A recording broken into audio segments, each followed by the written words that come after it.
Hello.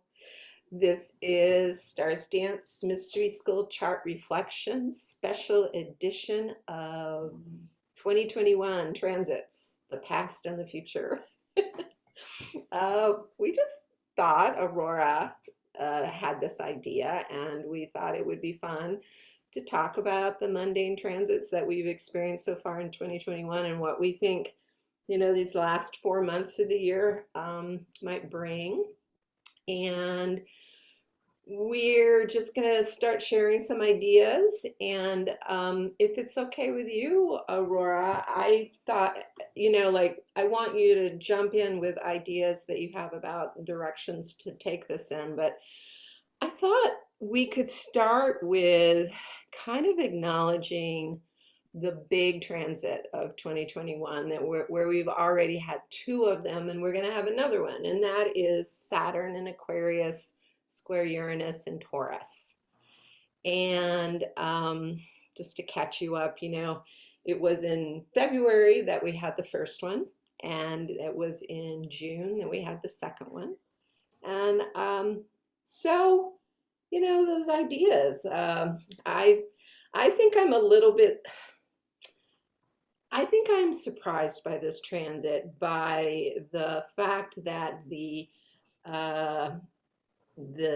seeming revolution is coming more from what I would consider the right or the fascist part of our country, and less, but there still are revolutionary forces that are working towards justice. And so I'm really curious, when we think about Saturn in Aquarius and Uranus in Taurus coming to heads with each other, what did you expect and what are you seeing from that?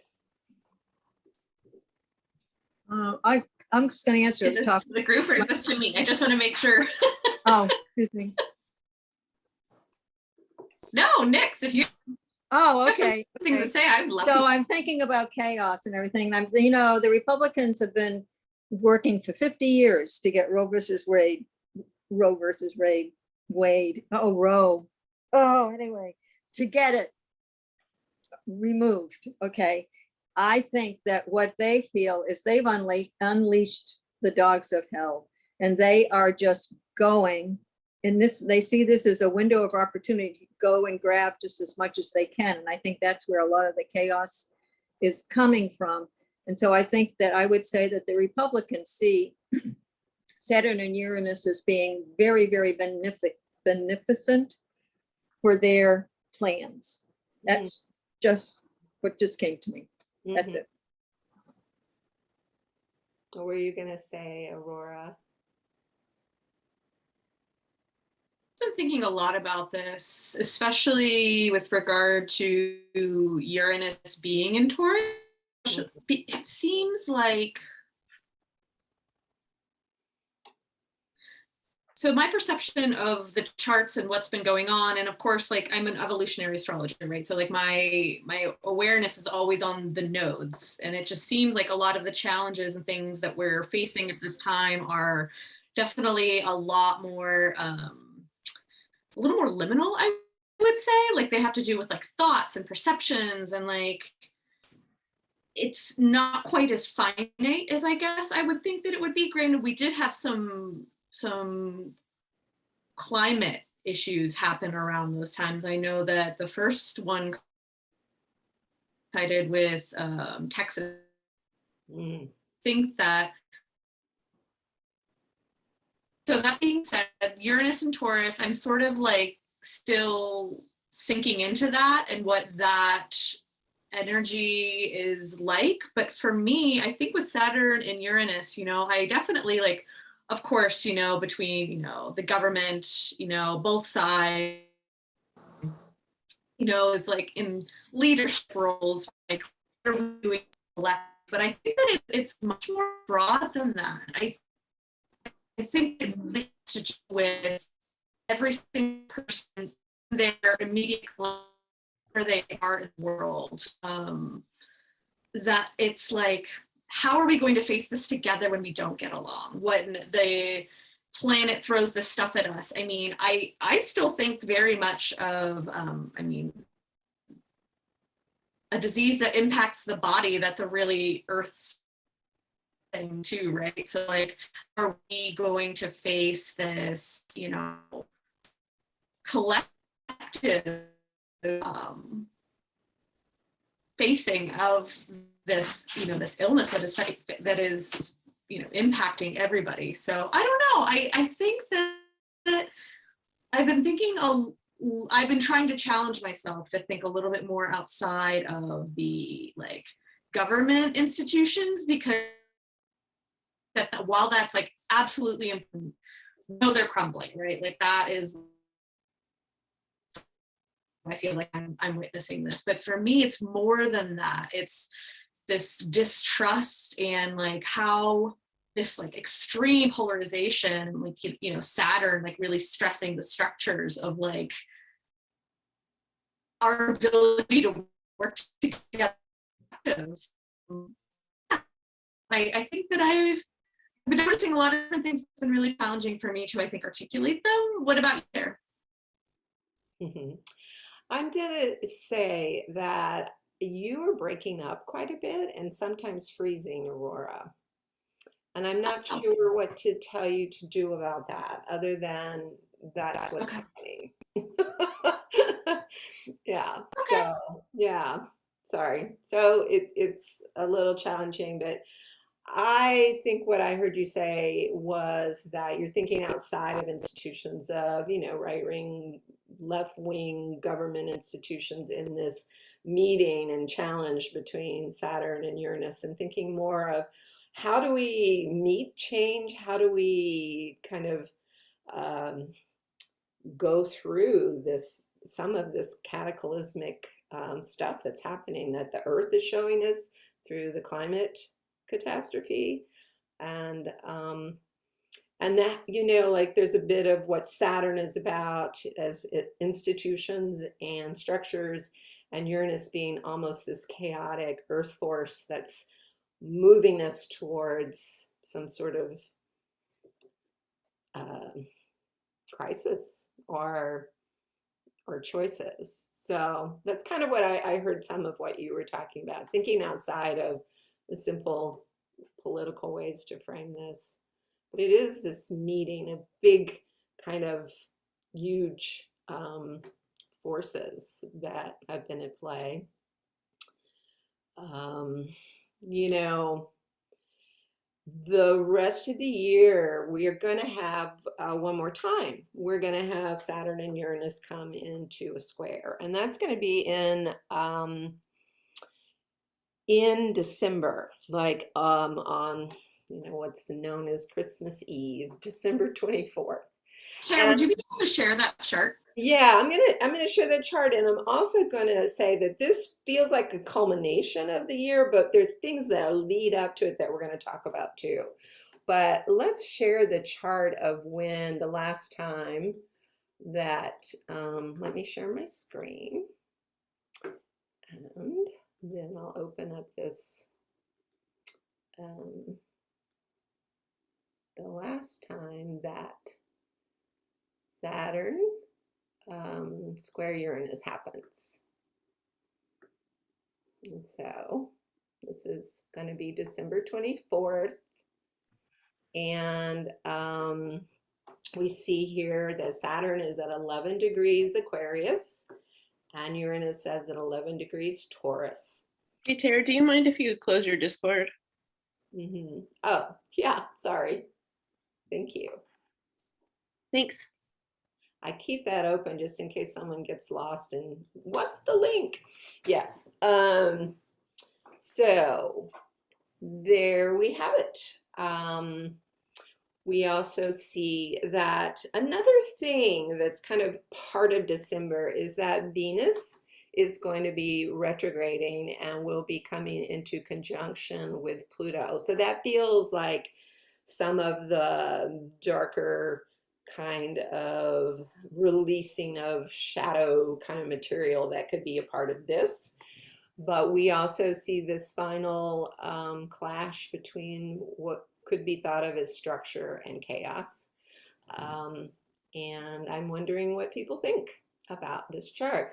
We also are seeing that the nodes are at the very end of this polarity between Gemini and Sagittarius. And in January, they're going to switch to Taurus and Scorpio.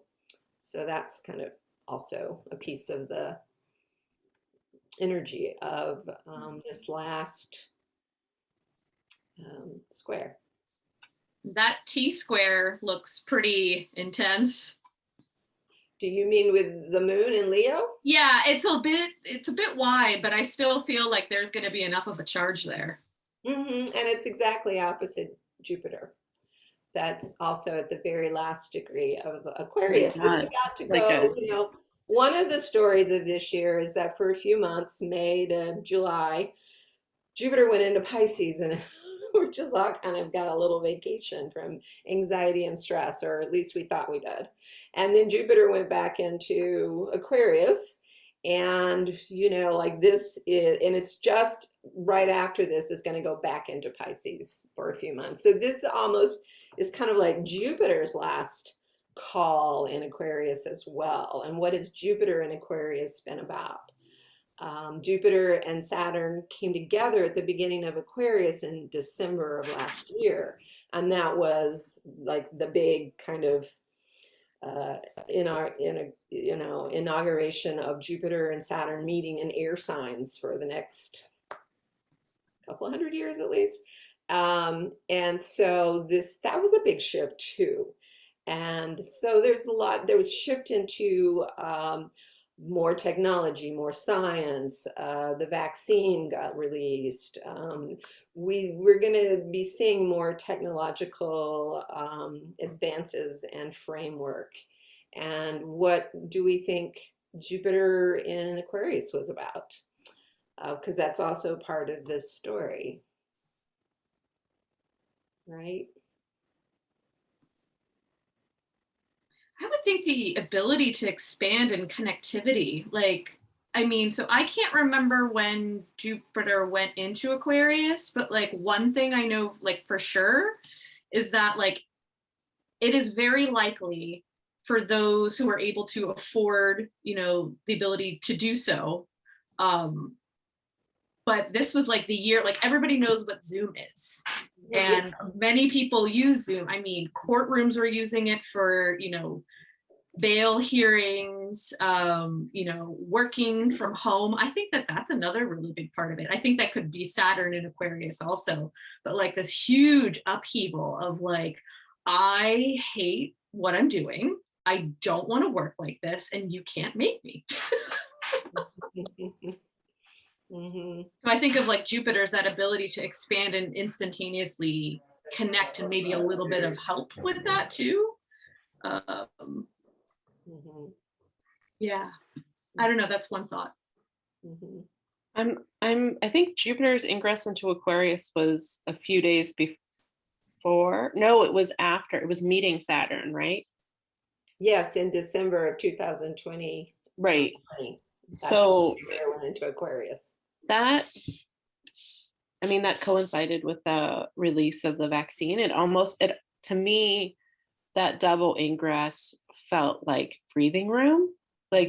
Jupiter went from being in too small of shoes, and too small of shoes and too small of desk and too small, Capricorn is too small. They're all big, right? But Capricorn structurally is too small for Jupiter to be happy. And Aquarius just gave it breathing room. And I think after it gets breathing room, it went nutty in Pisces. And now it's back to oh wait, okay, I can only breathe. We went a little overboard. So it feels almost like Jupiter and Aquarius offers opportunities to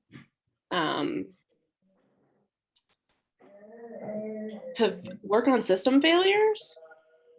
We made so many lessons learned in the March to December thing that we're able to then implement January to April. as the vaccines rolled out, as, we were learning different things. And then it went to Party City for a while. And now it's back and like, okay, so I'm here to fix things again. I made a mess. Sorry. And I'm curious to see what round 2 of Jupiter and Pisces is going to do. Yeah, I feel like that's the last boost of like luck with those collective endeavors, right? Like, here, I'm giving you here's your last shot. Here, maybe try not to do the worst thing, before going into Pisces, and it's like anything goes again. Yeah. So one of the things I think that's happening, like, is in our consciousness is going back to school, and for children who can't be vaccinated. And I have read that they think that young children possibly will have a vaccine ready for them by this time when Jupiter is about to go back into Pisces, and that could signal like a lot of less worry around, one one piece of our population who feel at risk. It won't stop, however. When does Jupiter go direct, and when does Jupiter enter Pisces, if you know? Jupiter will be generally in Pisces in December 28th. Okay. But it goes direct fairly soon. In October, I believe, is when it's going to go direct. Yeah, October 17 is when Jupiter will go direct. So right now, currently, in this moment, it's going retrograde.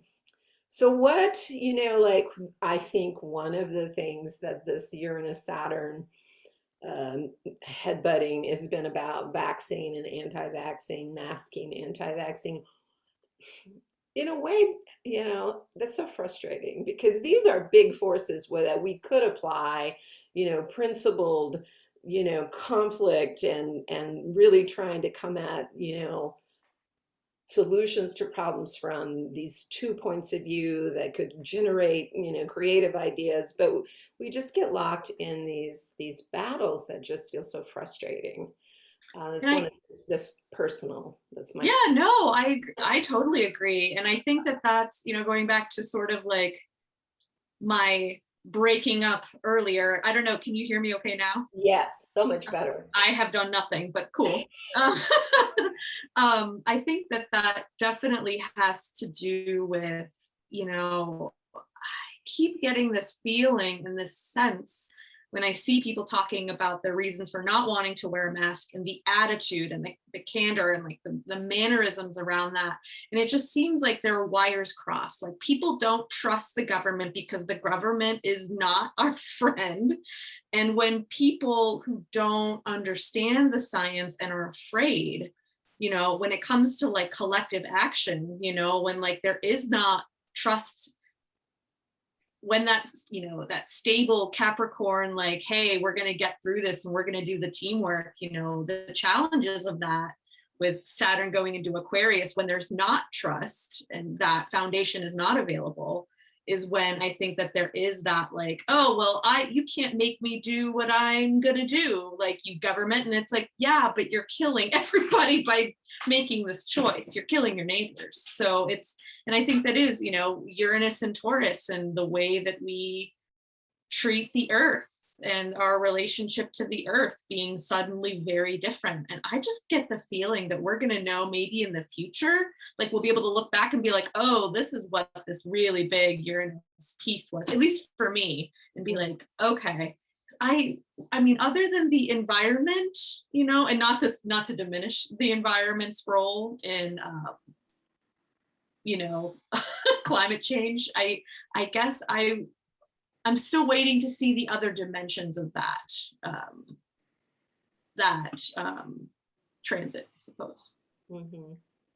Yeah, I don't think we will see. Well, we will be able to see the impact of this Saturn-Uranus square in a year or two.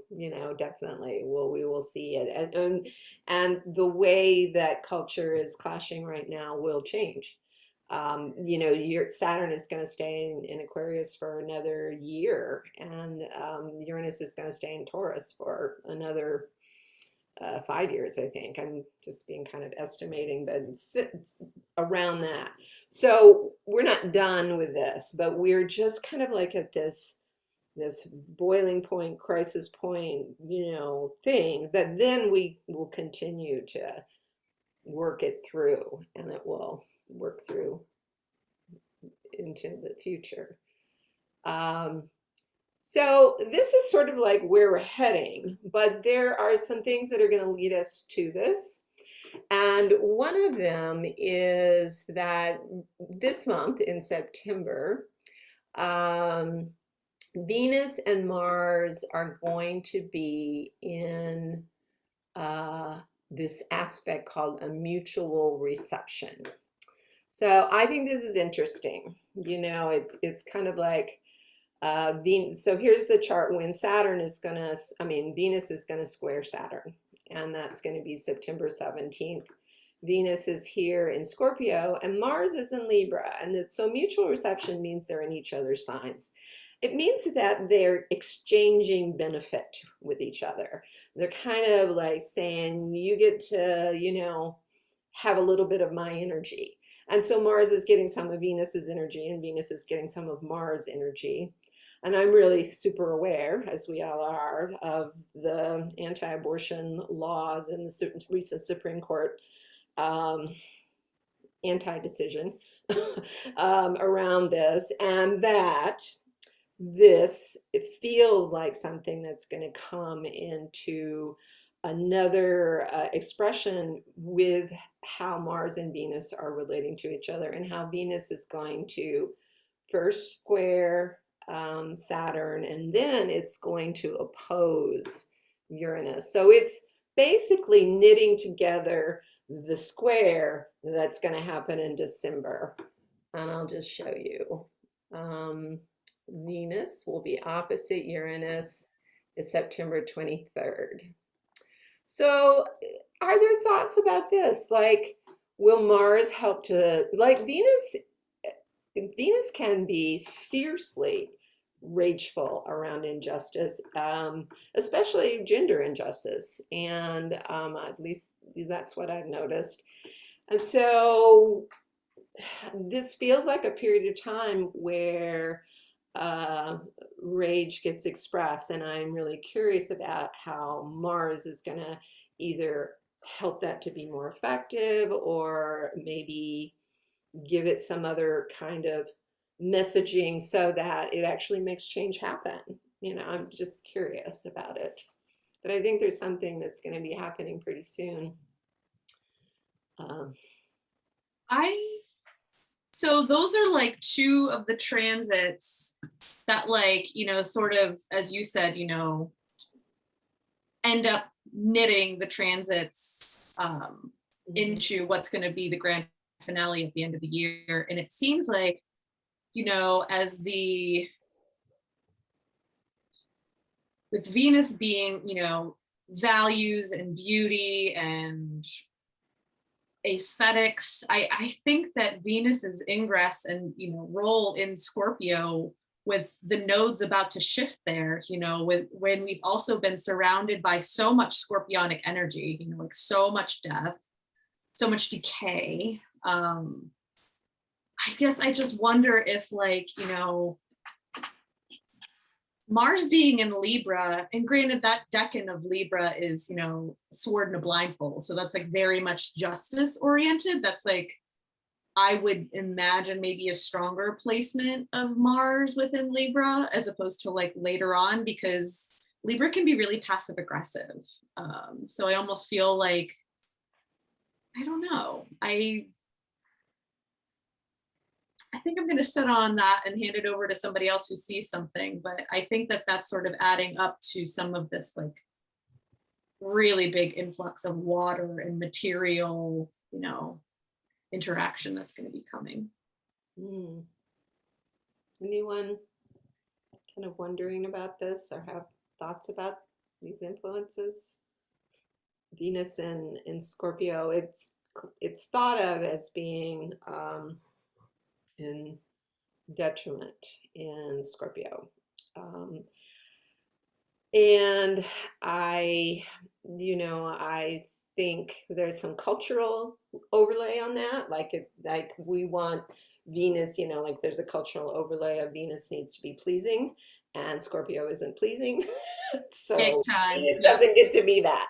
But I think Venus gets to be that. And I feel like Mars is sort of some kind of, like ally of like, yeah, you get to be like that. That sounds so lovely. Well, on that side, that beginning, 0 to 9 of Scorpio is, a jawbone. It's very much like feral hunger. And I could see this being like a catalyst to like, if that is what is valued at this time, I could see the stakes getting higher for like everything else, because that becomes like the tone of like what is appealing at this time. Is that like, eat it up, I'm starving, going for it, feral need. Yeah, really activating some like anima within,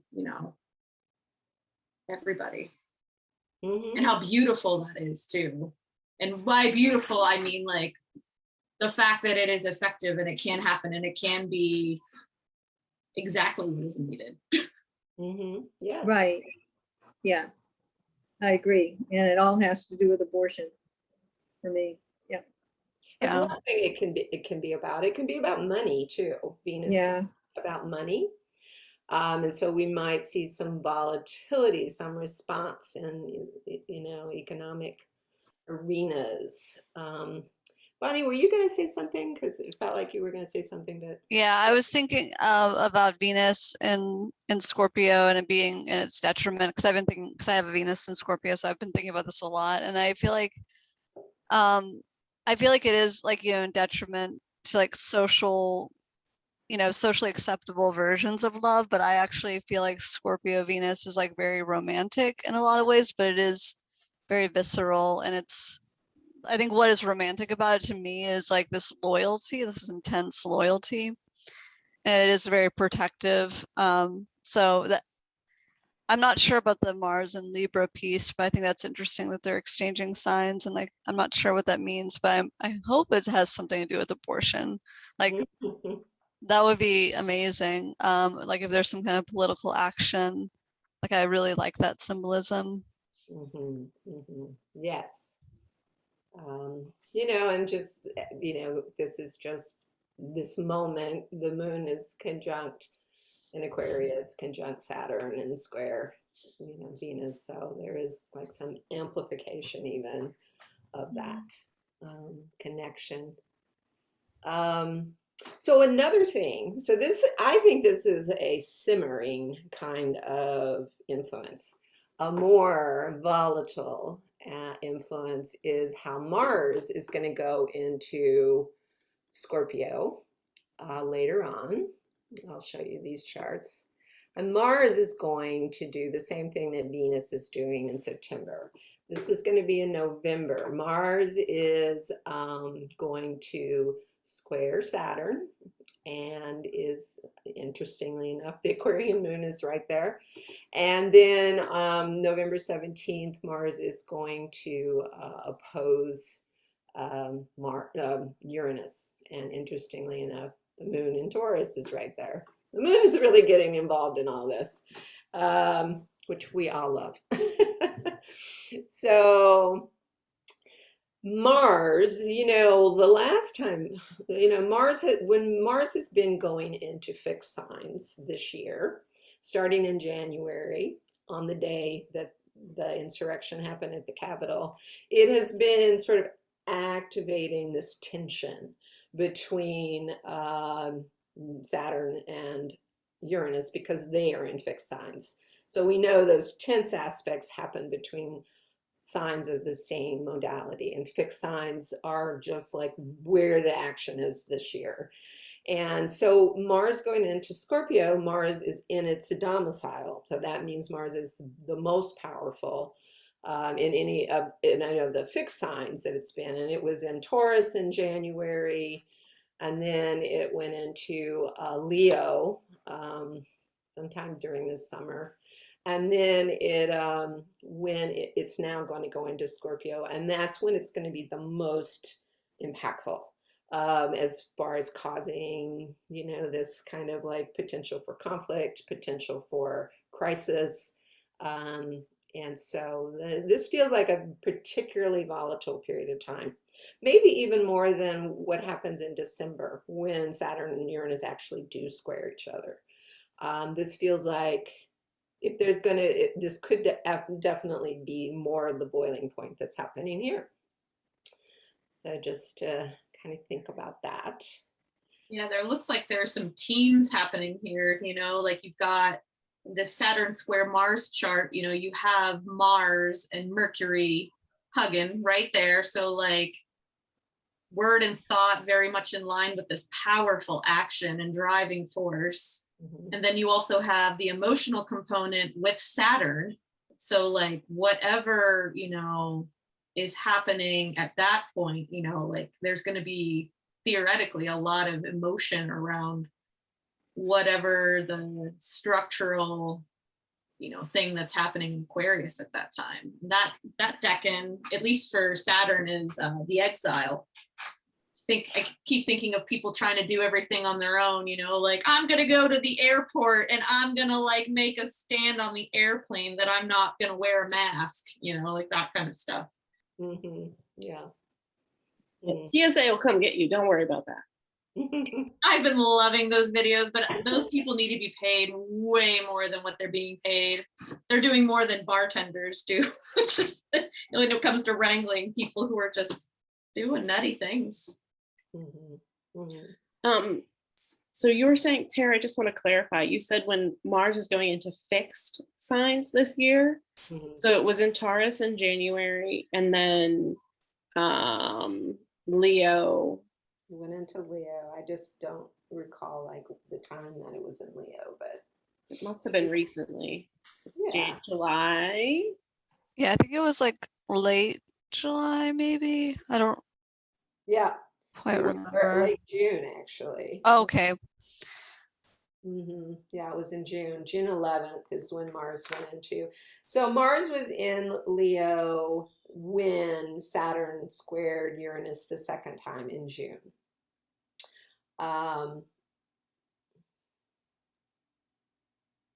So that also was particularly, I wonder if it didn't hurt so much because Jupiter was in Pisces and we were all just like, Jupiter's in Pisces. Yeah. I don't retain news stories real well. So does anybody know what was going on in June? Let's see. Oh, pool parties. Yeah, I feel like it was trying to remember. It was Party City. It was just Party City. Like I don't remember anything extremely negative during that time. I do remember like forest fires and like thinking like, oh, right. Leo significations, but I don't remember like politically a lot of. Oh yeah, Canada was on fire, and Africa was all on fire. Yeah, it was, and it was and there's a particular point that we've passed that we cannot go back. At was it was a marker, and frankly I don't remember what it was. And then also I think this is when the COVID, because of Delta and because of people gathering like for spring break, or it started peaking, because I remember my friends who were traveling, and during a point in time when here in Florida, all of a sudden it just started spiking. It just started going like right straight up high. And I think that was about that time. That would be good. I'm going to put it in, into my hat here that I want to research that time, because I feel like this is another similar lineup of influences, and with the idea that Mars is more powerful in Scorpio than in Leo. So yeah, I think it's interesting to see like, when Mars has been in fixed signs, like what was happening, but also like when it was in Leo, it was squaring, oh my God, I forgot. It was squaring Uranus and opposing Saturn. And now when it's going into Scorpio, it's going to be opposing Uranus and squaring Saturn. Did I get that right? Yes. Yeah. Yeah. So, Yeah. Right. so it's kind of switching a little Yeah, bit. it's switching. Yes. Like it's still fixed signs, but like it's switching up a little bit. So what does that mean? What does it mean? That's a good question.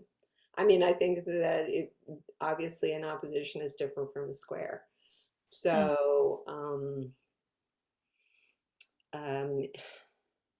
Well, in a T-square, the vertex is the center of the attention, right? Yeah, Scorpio, like when Mars was in Leo, the empty spot was Scorpio. So ah, that was like the vortex, and now it's going to be Leo.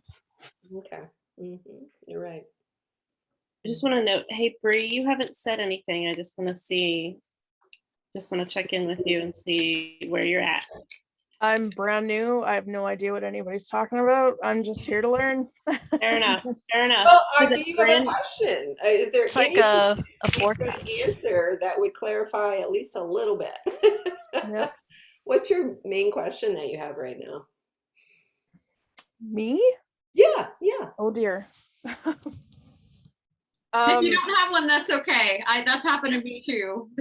No, I have tons of questions. I just don't think that any of them are really necessarily like prioritized over any other. Like right now, I've been doing I've been following astrology all my life, like my horoscopes and stuff, but I've never really understood like what any of the archetypes or anything behind it. Like I just went by what was on paper. And then like once I learned about things like moon signs and stuff, then I started following my moon sign too, because I found that my moon sign is actually usually more accurate than my sun sign.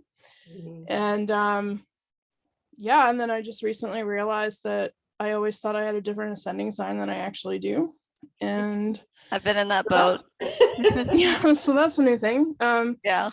And then so I don't know, I'm just picking up little by little. Like I've been putting off attending any of these things because I just don't want to get too overwhelmed. There's so much with astrology. But I've been studying tarot for like 12 years. So I also know that it's just really like kind of a slow accumulative process. And I'm feeling brave enough to like actually put myself in the space of like people who actually know what the hell they're talking about. So I'm here as a sponge. Thank you for coming. And Yeah, I learned through osmosis from Aurora for years before she finally wrangled me over here. So it's okay to just soak it and see what shows up. Awesome. So another influence around this time, just to kind of make things super exciting, is that we're going to have eclipses. And there's a lunar eclipse on November 19th. And as you can see, this first Saturn, the Mars. November is going to be hippity hoppity. And, so the Uranus opposition, I can't get to the top of my thing. So, the Uranus opposition happens on the 17th. And then we have an eclipse. A lunar eclipse will be the first eclipse that we have, and then we're going to have where did it go? What sign? Is it in Taurus?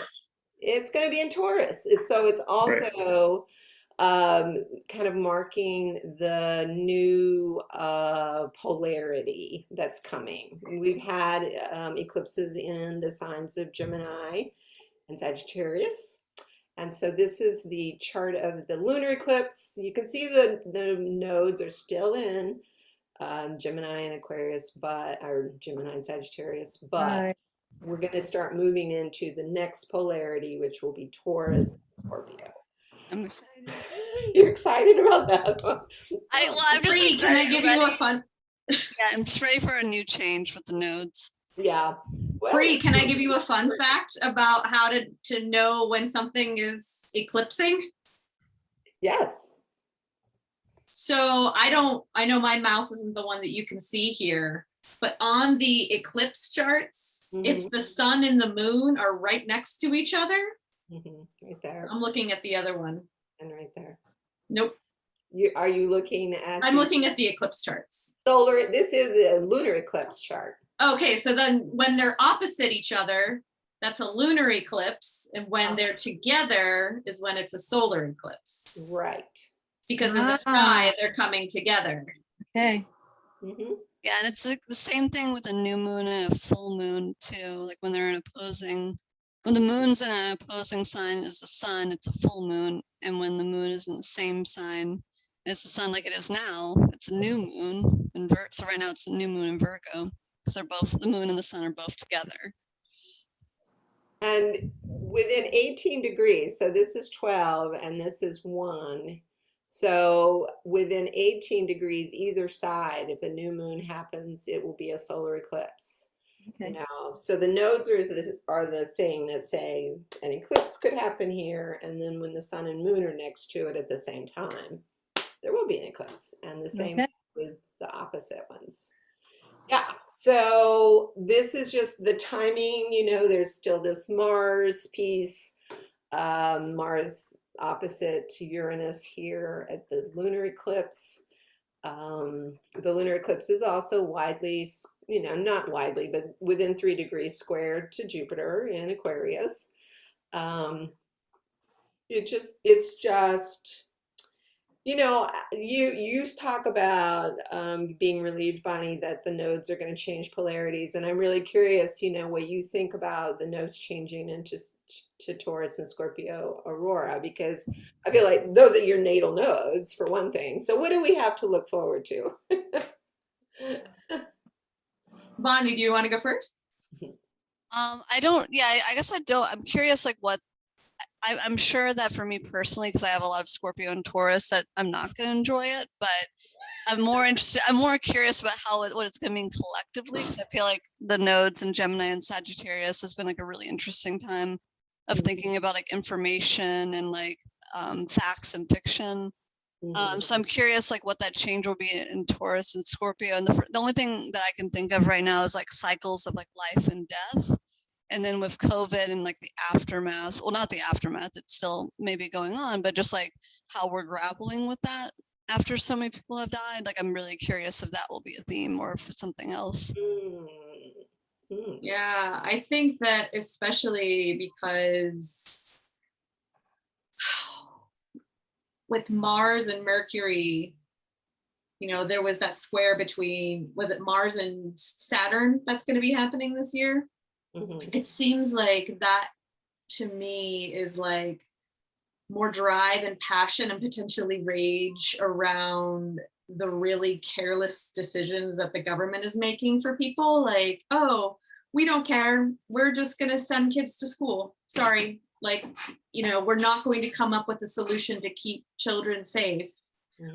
We're just, because it's back to business as usual. We can't have the economy shut down, but to have people more focused on that like scorpionic bit of like, people are dying, like people are wondering why there is this grief and this like everything is terrible, and it's like because everybody is dying. There are still so many people who are dying, and I think you hit it right on the nose, Bonnie, when you talk about life and death. I think that this is very much going to be a time of like, why are you sentencing us to death? I think when we shift from that baggage of like beliefs and stuff, which, so it's the South Node being Sagittarius and like all of this dogma and stuff, and then it becoming very, very real and very much, so then we'll be focusing on the baggage of Scorpio, which is like, in its extreme forms, can be things like trauma and death, and that being like the baggage of that, when really the goal of what we're going for is to maintain life and honor the sanctity and the beauty of life, because at the end of it, what were you saying? No, when did the notes shift? Just is January. that December? Oh, that's January. Yeah, so Okay. It feels like, I think you're totally right, Tere, that all of these bits, and especially with all of that like scorpionic energy that's going to be happening, and then Venus just like hanging around Pluto, for however long, because we're going to have a Venus retrograde at when is Venus going retrograde? Good question. I think it's in December. I think it's in December too. I actually have your thing here from the star stories. What is it? It goes retrograde December 19th. So there's going to be a shadow, a pre-retrograde shadow period, early December. And December 11th, And will that Venus be in Cap? yep, Venus will be in Capricorn. Yeah. What time was the last Venus retrograde? That was That 2 years ago, Yeah, right? that was in Gemini when the uprising was happening. Black Lives Matter, yeah. Yeah. Yeah, it just seems like we're really going to be like, I was talking with somebody about it earlier, and it seems like it's going to become way more like real in a sense of like material, physical, finite things, like way more like a lot of our baggage and what we have to heal and to deal with now is like our perceptions and beliefs and how that's, doing all sorts of terrible shit. But like, then we come into this time of like this feral, sensual, intimate experience of being very much alive and coming in contact with death and seeing death. And while it's not a cheerful, chummy thing, and there's going to be a lot of baggage that we're going to have to heal around that, I think that it's going to really cause people to, as with, that part of the sign, it's going to be really transformative. It's going to really shake up every single person on this planet. Yeah, and thinking of like the Taurus North Node of like, I'm just thinking of like something like, not to steal like anti-choice slogan, but I feel like it's more fitting here of like, I choose life, of like there's so much more than this. Like we shouldn't have to have so many people dying. Exactly.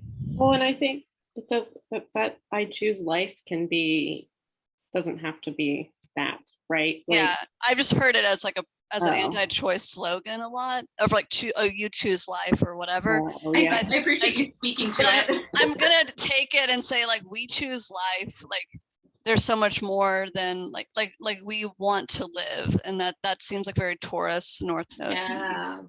Very much so. Like I want to live. I choose to live. Everything is falling apart and dying, and I still choose to live. Choose to live. Yeah. What I'm feeling here is the fallout of school boards not acting responsibly when children start dying. Yeah, that'll pull it the out. PICUs and the NICUs that'll turn filling up in a heartbeat. It didn't do it the last time with the school shootings. We just tried to arm teachers. But this time, I think it's going to be Thank more you, Aurora. You are so right. That's true. I mean, but it could be way more in our faces this time. I mean, it could be. I think there's a huge difference between. I mean, not to downplay school shootings in any way, but there's a huge difference between watching your child slowly suffocate.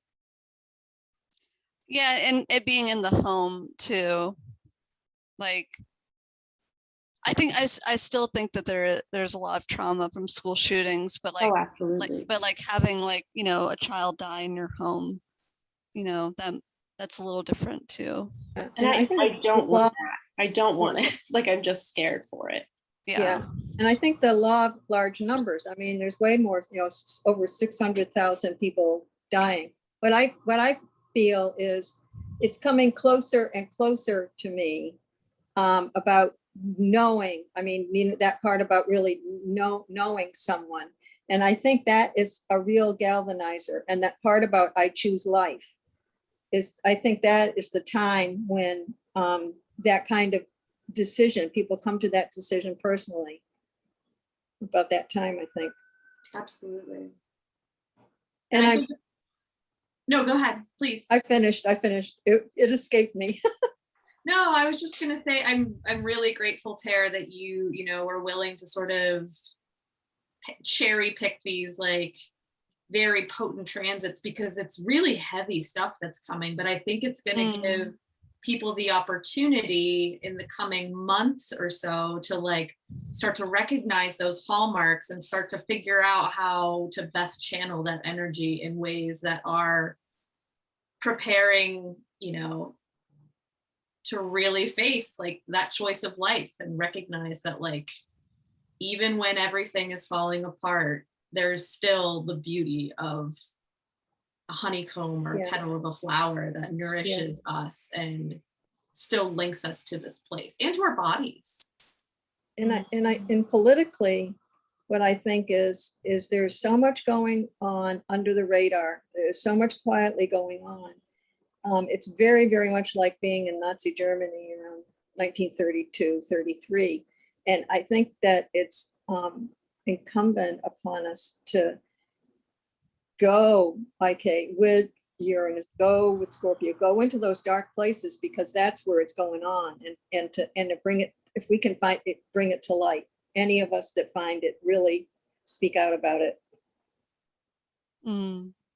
One thing my spouse was telling me about was a lot of the, like, he said to me, TikTok's gotten really boring lately because people have gone back to their normal lives, which I don't know that I agree with that, but okay. So I'm just, he's just saying, right?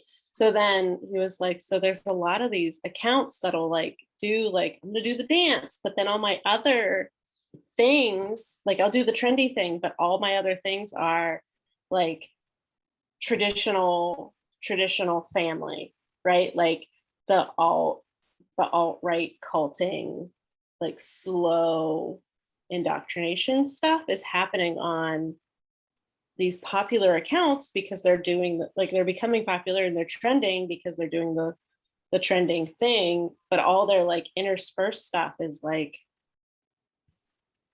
this traditional family stuff. Yeah. You know, I think you really hit yeah. the nail on the head there, Nix, of like you got to call that shit out, or like deal with, like, if it's your people, you got to deal with it, because it's not going to work for random man on the internet tells you like, hey, it's bullshit. It works better when we tell our friends and family who we care about to get vaccinated, and like, hey, actually that's not great, like when we actually have those one-on-one conversations. And I think that's the Taurus, like the Taran Venusian like gracious host almost, of like, here, let's sit down and have like cookies together and talk about like how this is causing death and how you can choose life instead. Yeah, I don't, and those conversations have to happen one-to-one. That has to be with your friends and family. You cannot be screaming at each other on the internet. Yeah.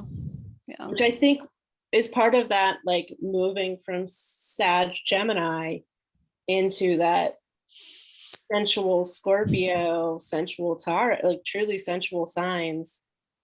Like, how do we move it out of the brain, out of this disassociated brain, and it back into the body? I think we're going to get some previews of that with these transits. Yeah, I'm wondering about the compassion that's called forth when it becomes somebody that you know, and then the comfort that you can give and everything. And I'm wondering how I'm thinking of that being interwoven with Venus and Mars somehow, like the strength to be able to go close to somebody because of the COVID, and in the place of being able to give comfort. It's that how do you do that?